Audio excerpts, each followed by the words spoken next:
kind of feel like I should start every video just showing the t-shirts that I'm wearing.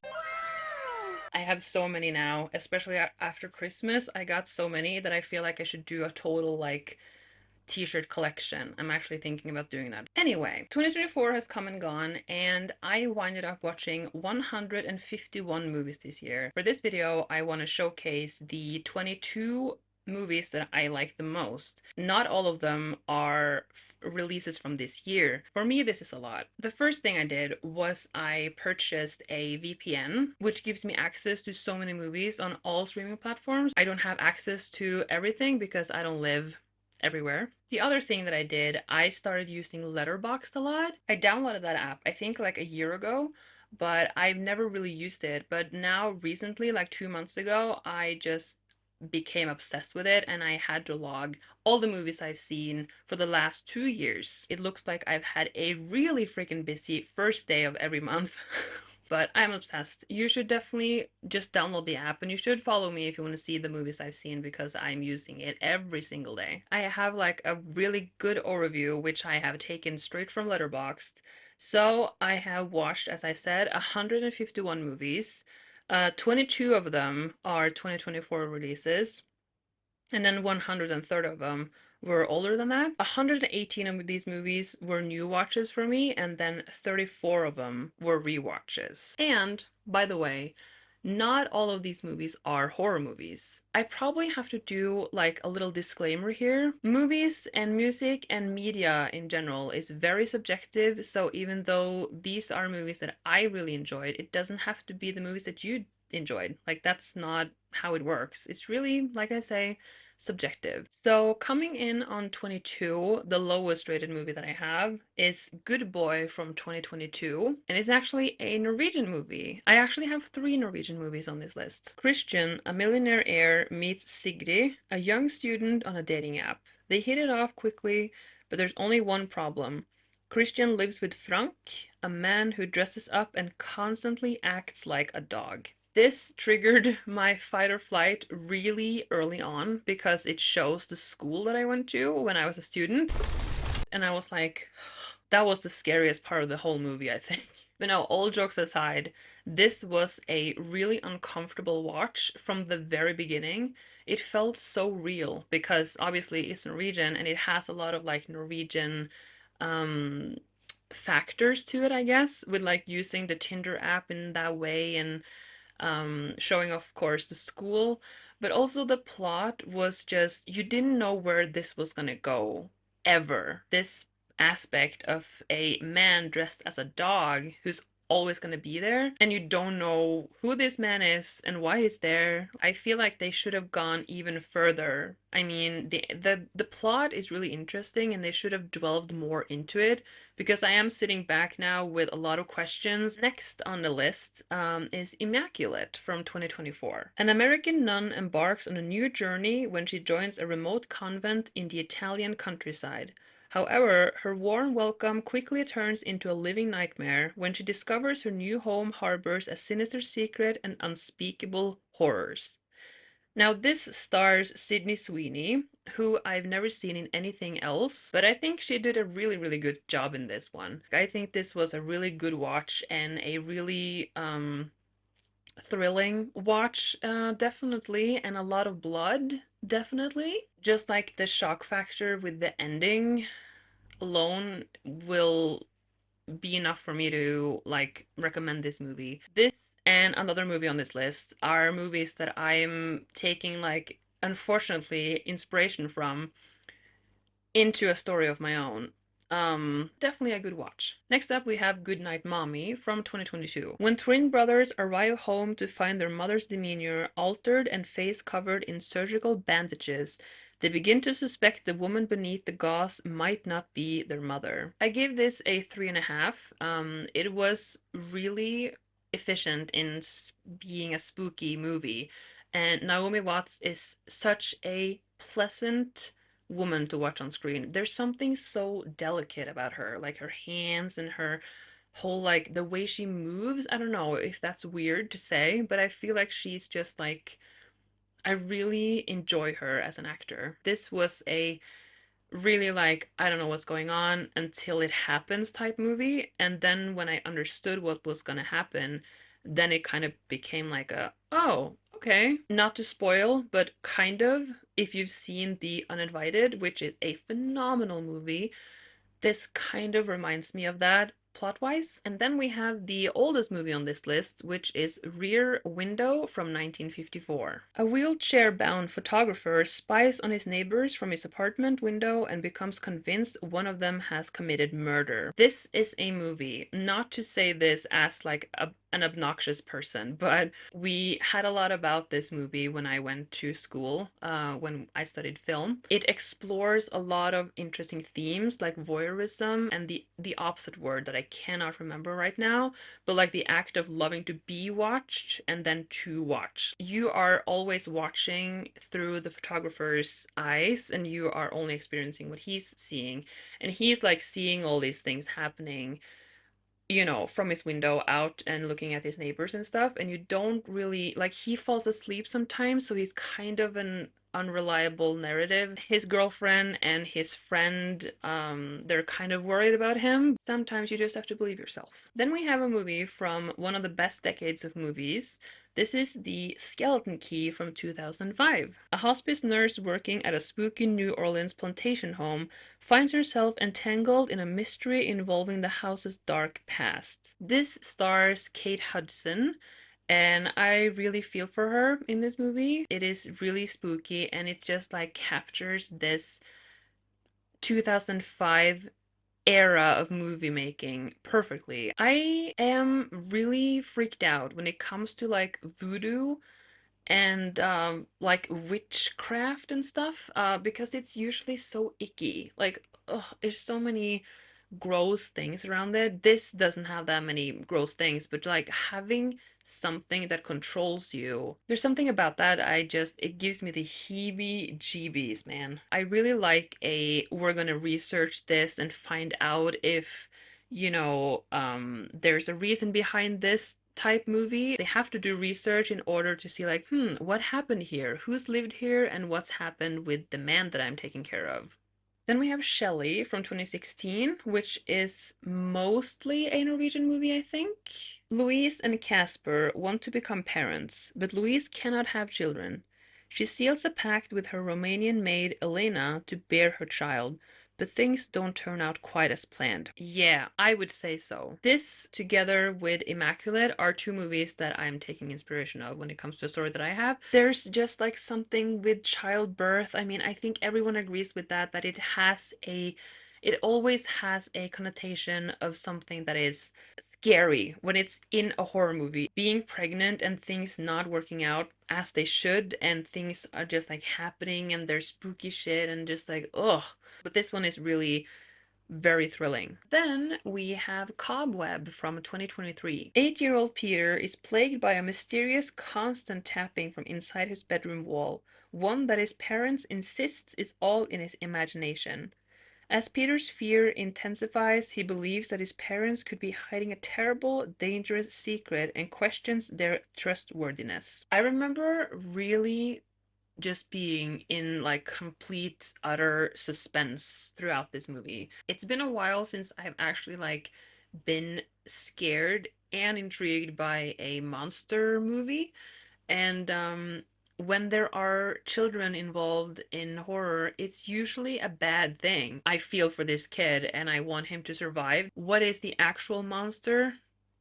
Next up, we also have a 2024 release, which is Tarot. When a group of friends recklessly violate the sacred rule of tarot reading, they unknowingly unleash an unspeakable evil trapped within the cursed cards. One by one, they come face to face with fate and end up in a race against death. I know a lot of people have rated this movie really low and said that this is horrible, but I really enjoyed it, and I think the monsters that were kind of like on the tarot cards, I think they were really, really good. The way that the people in this movie were killed, it was really creative, and I thoroughly enjoyed it, even though there were some stinkers of lines here.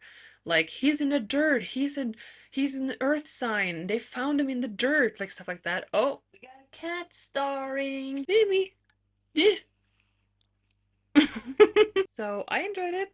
I did, and I would rewatch it because I like monster movies and I like things that are really campy and has like a core group of people you know they're going to be killed because of certain things that are just for those people. I mean, I don't know why people are so like not wanting to be entertained and being so cross with movies. I'm a pretty easy person to please. There's not a lot of movies that I really loathe, and I think that's why I'm gonna be a really positive letterbox reviewer. I have a lot of 5-star ratings in my list. And then we have a musical from 2017 called Anna and the Apocalypse. A zombie apocalypse threatens the sleepy town of Little Haven at Christmas, forcing Anna and her friends to fight, slash, and sing their way to survival, facing the undead in a desperate race to reach their loved ones. The songs in this one slaps.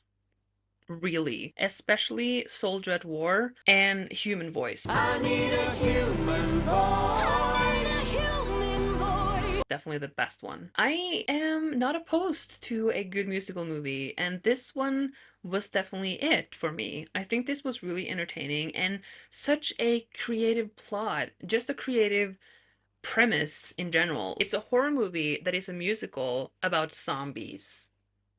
And there's a big candy cane there that they use to kill the zombies with. It's just got this gory frame of this Christmas card. Next up, we have The Last Duel from 2021. King Charles declares that Knight Jean de Cory settle his dispute with his squire Jacques Legris by challenging him to a duel. I'm sorry for the bad pronunciation. I was so intrigued the entire time. There is three stories being told. We follow one story and then we like get the perspective of another character. There's one woman who claims that she was raped, and then he says that he didn't, and then there's a whole lot of there's a trial here, and then there's a duel. I really like Ridley Scott movies, even though Gladiator 2 is one of my least favorite movies in 2024. He's had some bangers, and this is definitely one of my favorites of his. Coming up next is also a 2024 release, and it is Kingdom of the Planet of the Apes. Several generations following Caesar's reign, apes, now the dominant species, while humans have been reduced to living in the shadows.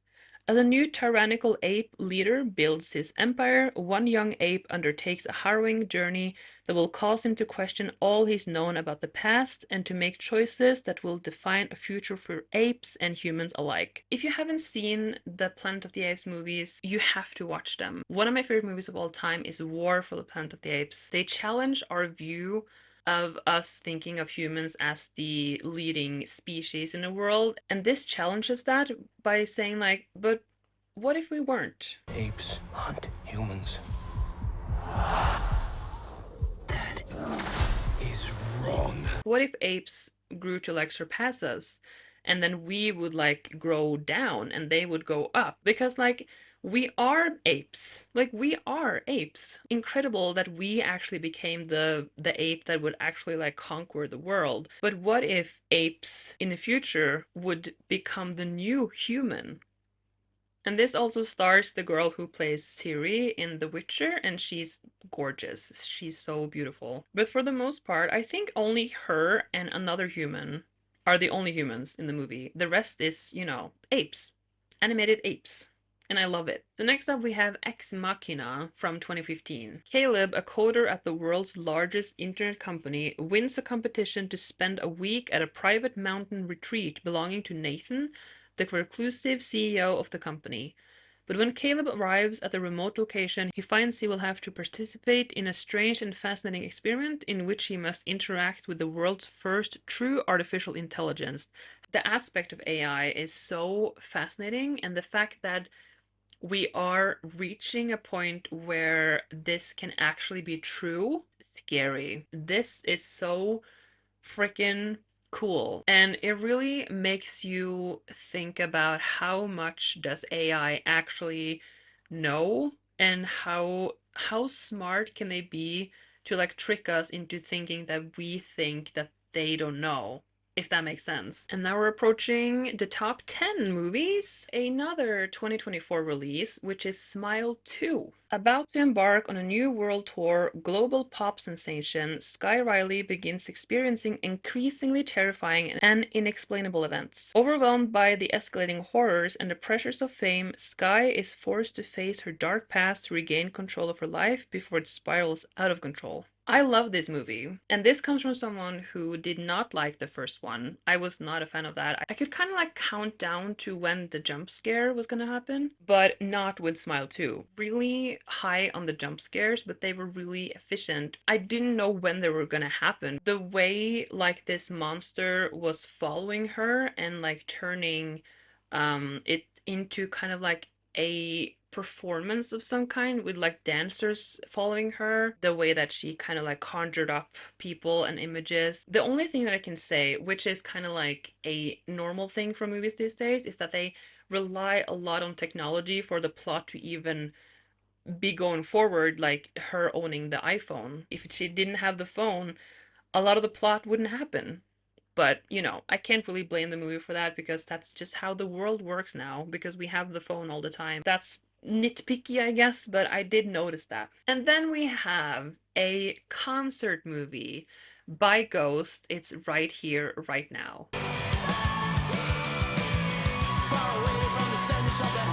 So this is basically, I think two concerts back to back kind of that they filmed and they made a story around this. So Ghost is a Swedish rock band, a kind of religious satanic rock band that I freaking adore. I love Ghost. I'm actually seeing them live in May. I'm so happy about that. You need to give Ghost a real try because their music, it's just so banging.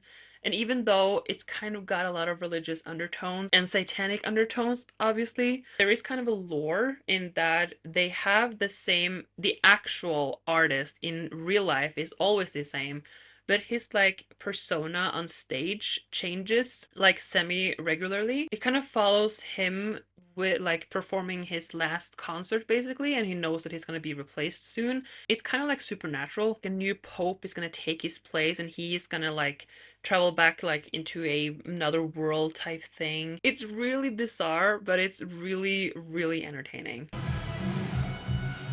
Hello, hello. Next up, we have The Ruins from 2008. Americans Amy, Stacy, Jeff, and Eric look for fun during a sunny holiday in Mexico, but they get much more than that after visiting an archaeological dig in the jungle. This is a crazy one, and I think it's based on a book. This just goes places, and it's so visual. And if you don't like kind of body horror things, you're gonna love this one either way, I hope, because this is banana sandwiches. I love like groups going places and things happening to them. Like this is my ultimate like recommendation when it comes to that. I'm not gonna say much, but there's a plant here. It's very much got a mind of its own. And yep. And then we have the best Saw movie in the franchise, Saw X, and it came out in 2023. Between the events of Saw and Saw 2, a sick and desperate John Kramer travels to Mexico for a risky and experimental medical procedure in hopes of a miracle cure for his cancer, only to discover the entire operation is a scam to defraud the most vulnerable. Armed with a newfound purpose, the infamous serial killer returns to his work, turning the tables on the con artists in a signature, visceral way through devious, deranged, and ingenious traps. This is the best Saw movie, definitely. And also, the person that he's kind of fighting here is Norwegian, so that's cool. Despite me saying that I love Saw movies, I'm not that big into body horror.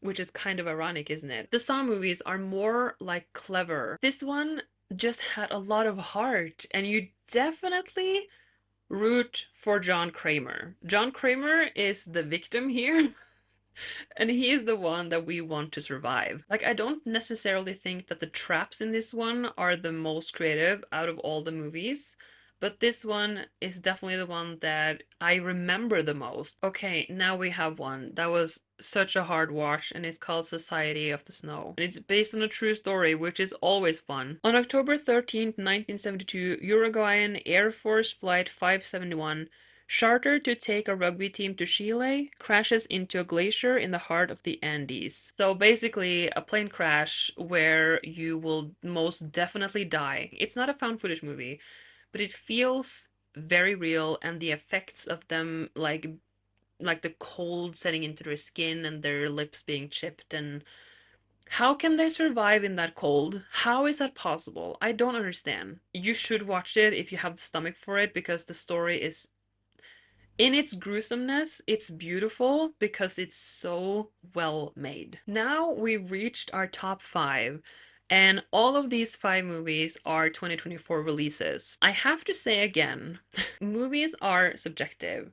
What we find entertaining and awesome and cool, not everyone does, but these are my top five movies. So on fifth place, we have Sonic the Hedgehog 3. Sonic, Knuckles, and Tails reunite against a powerful new adversary, Shadow, a mysterious villain with powers unlike anything they have faced before.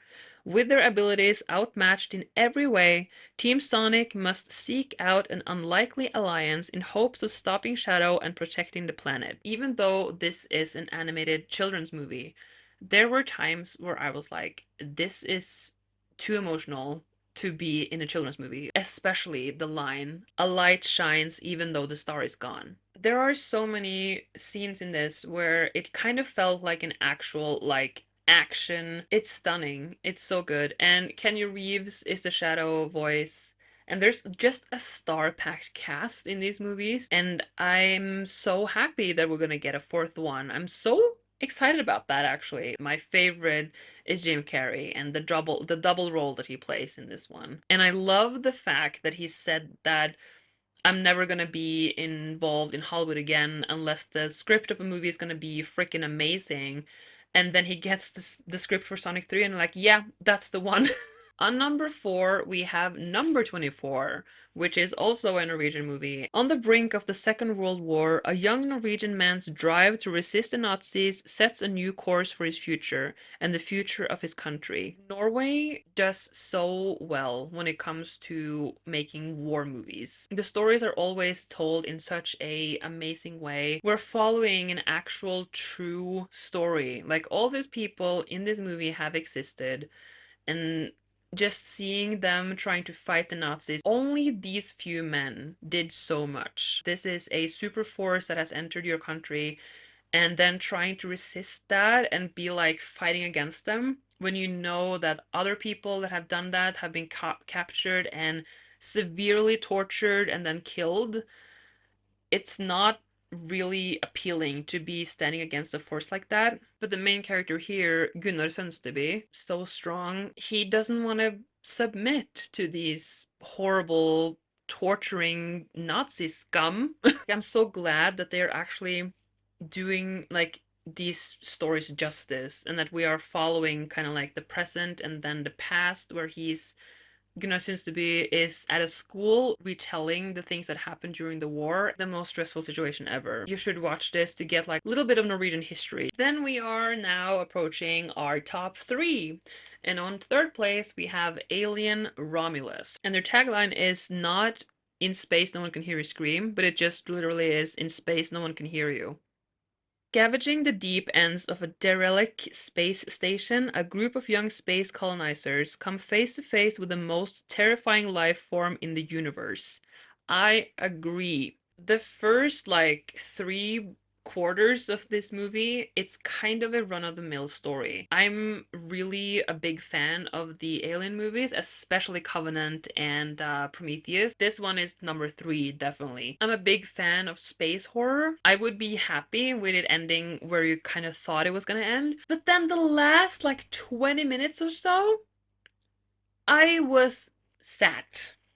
Like, me and my best friend, we were seeing it together in the cinema, and when this thing happened that I'm not gonna say, she like pulled my arm and squeezed it so hard, And I understand her completely because that was just the most crazy shit I've ever seen. And that's why it's in my top three. I did not expect that. On second place, we have The Substance. A fading celebrity decides to use a black market drug, a cell replicating substance that temporarily creates a younger, better version of herself. This stars Demi Moore, and I haven't seen her in anything else but Ghost, I believe. Damn, she is such a bombshell in this movie. The first sequence of her, because she's kind of like an aerobic dancer, she's so hot. I'm thirsting over Demi Moore, I'm sorry. She's grown up in a movie industry where looks and youth are everything, and that's why she feels compelled to do something about her appearance. The body horror and the shock value never stopped topping itself. I wouldn't recommend this if you're sensitive to those kind of things because this is crazy. I was sitting there gaping most of the time. I think a lot of it has to do with like the really like zoom in shots of like not even something creepy, but the manager eating shrimp. That's the most vile thing I've ever seen in my life. There were so many movie references here that I really appreciated, like The Shining. And there were so many cinematically beautiful shots. I know I never actually noticed those kind of things, but here it was really like a lot of symmetry and a lot of bright colors, and I just like enjoyed watching it. Just know that this is something that is not something you've seen before. This is crazy, and I love where we went, even though it was really awful at times. Really freaking awful. Syringes into backs, and oh my goodness. Freaking loved it. And then we have numero uno. I actually have done a review on, so you will know if you've seen that one. My favorite movie of 2024 is Heretic. Two young missionaries are forced to prove their faith when they knock on the wrong door and are greeted by a diabolical Mr. Reed, becoming ensnared in his deadly game of cat and mouse. This is a movie that I saw in a Norwegian movie festival, which is called Ramaskrik. So I saw it a long time before other people. Not that that is a big deal, but it totally is. And the vibes in the movie theater were immaculate. Like people were hollering and they were laughing and like gasping, and I think that actually has a lot to do with my ranking of this movie because the movie experience was so good. I also love a movie that will just like, it will make you think. That's something that I took like I went in depth about this movie in the review. It makes you question both religion and like your relationship with religion, if you have or if you don't, and why not. It's such a good movie, and I think Hugh Grant excelled as this character who is questioning them. And also this movie is by A24, which has so many bizarro awesome movies, but this is my number one must watch recommendation because it's just, I think it's healthy to have this discussion with yourself and with people. Question things. Like that's the tagline for this. Question everything. And I totally agree. We shouldn't be afraid to ask questions. I really like all types of movies as we have now learned, but this is like my type of movie. So there you go. My top 22 movies of 2024. We actually did it. Now that we are in 2025, I'm planning to publish a lot more movie reviews and then just general videos because I want to use this channel not just for movies, but just like for my writing journey too, because I have a lot of New Year's resolutions when it comes to like writing and then movies and books. I want to try to read at least 2 books a month. I want to focus more on my writing because currently I am planning and I have written a little bit on 24 stories.